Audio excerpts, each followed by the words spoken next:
How's it going, everyone? And welcome back to PFP Media. Today we are talking Liverpool and what's gone wrong there. Don't forget, as always, before we get started, to smash a like on the video, share the content around, and subscribe to the channel if you are new as well. It was reasonable to presume that Liverpool were about to run away with the league again after they thrashed Crystal Palace 7-0 at Selhurst Park on December 19th, 2020. But since then, Liverpool have won just twice in the league, drawing 3 times, including against West Brom and Newcastle, and losing 6 times, including 4 consecutive home losses, and including losses to Burnley, to Southampton, a first home loss to Everton since 1999, and a 4-1 thrashing at Anfield by Manchester City. Anfield has gone from being Liverpool's fortress to a ground where teams can just turn up and expect to take all 3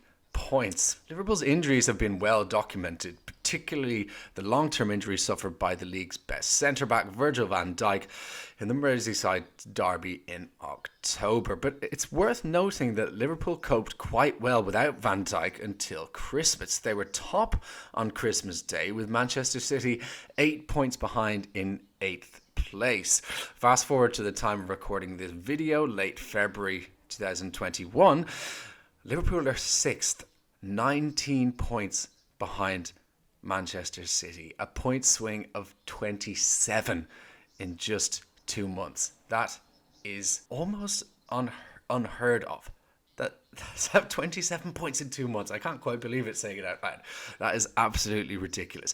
I don't think for 1 second that Liverpool would be where they are now if it weren't for their injury problems. If they still had Van Dijk and one of Gomez or Matip, or even just one of those centre-backs fit and available, then they may well be in a much better position than they are now. But their injuries don't excuse this kind of implosion.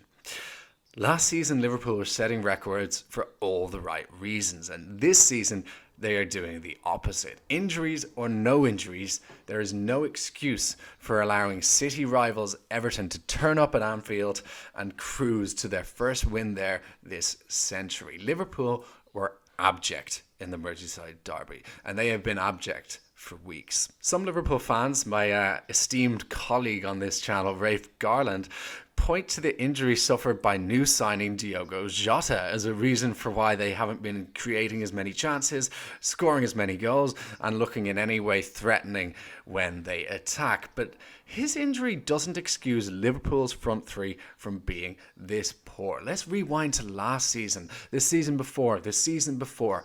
Even when Liverpool had a ropey defence, their one saving grace, or one of their main saving grace, let's say, was the form of their front 3. Mane, Salah and Firmino were fantastic and quite rightly lauded as one of, if not the best front 3 in world football. Mohamed Salah has still scored goals. 17 in 24 Premier League appearances this season is fantastic, but the majority of his goals came in the early stages of the season, and he has just 4 in his last 11 games. But it's the form of Mane and Firmino that is most concerning, with just 7 and 6 in the league respectively so far. Never known for his goal-scoring prowess, Firmino was always excused in the past for his lack of finishing ability by his relentless pressing and the fact that he's not really a striker but a midfielder playing as a false 9 or as a centre forward, however you want to swing it. But his stats regarding sprints and pressing are way down this season. Liverpool used to suffocate teams in their own half, winning the ball back high up the pitch and creating chances at will from wide areas for that infamous front 3. The biggest criticism anyone could levy at Liverpool this season is that it is no longer clear the style of football that they are trying to play. They do not control games like they did last season or like Manchester City do now. They don't press relentlessly like they did in the heavy metal era of Klopp's first 3 seasons at Anfield.